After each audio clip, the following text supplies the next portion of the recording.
કૃતિ તરફ વધતા પહેલાં વાત કરીએ આપણા ગુજરાતની. ગજબની ભૂમિ છે, ગજબની ભાષા છે. આપણે ખોટાને પણ કહીએ ખરો છે ભાઈ તું તો, અને જતાને પણ આવજો કહીએ છીએ. આ ભાષા છે નર્મદની, કલાપીની, મેઘાણીની, મુનશીની કે ઉમાશંકર જોશીની, નરસૈયાની કે અખા ભગતની. કોની કોની વાત કરું? આ વાત કરશું તો સમય ખૂટી પડશે. ગુજરાતીઓનું અભિન્ન અંગ એટલે ગરબા. હા, અમે ગુજરાતી છીએ અને ગરબા રમવા માટે જે નવરાત્રિના 9 દિવસ છે ને એ પણ ઓછા પડે છે. એટલે જ તો welcome Navratri, bye bye Navratri, છેક શરદ પૂનમ સુધી તોય મન ના ભરાયો. ગરબા આપણું ઓબ્સેશન છે. અરે ભાઈ, આપણે દુનિયાના કોઈ પણ ખૂણે અને કોઈ પણ સિચ્યુએશનમાં, કોઈ પણ પ્રસંગ તહેવારમાં ગરબા તો જોઈએ જ. ટૂંકમાં ગરબા આપણા ગુજરાતીઓનું મજાનું સરનામું છે. The way of expressing happiness. એ પછી ન્યૂયોર્કનું ટાઈમ સ્ક્વેર હોય કે ગોવા હોય કે લગ્નની જાન હોય, ઉત્તરાયણનું ધાબુ હોય કે પછી આબુ હોય, બધે જ આપણે ગરબા કરી શકીએ છીએ. તો પછી આજના આપણા આ પ્રોગ્રામમાં કેમ ચૂકી શકીએ?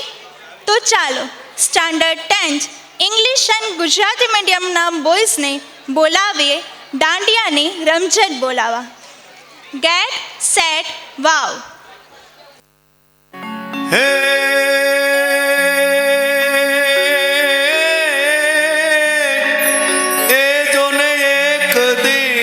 સરસિયતી ઉદિત અને હોય મન યધિક ઉલ્લાસ. હે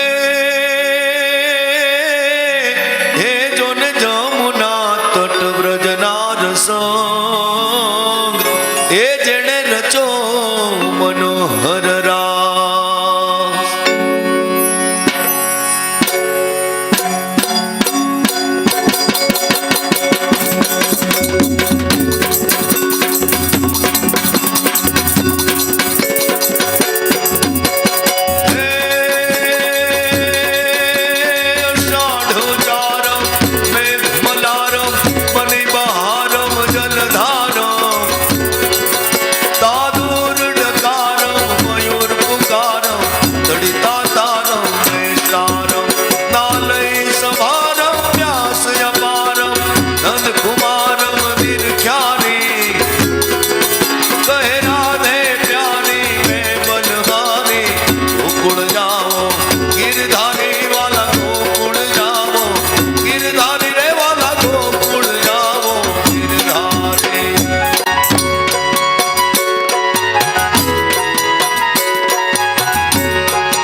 જમાવટ થઈ ગઈ.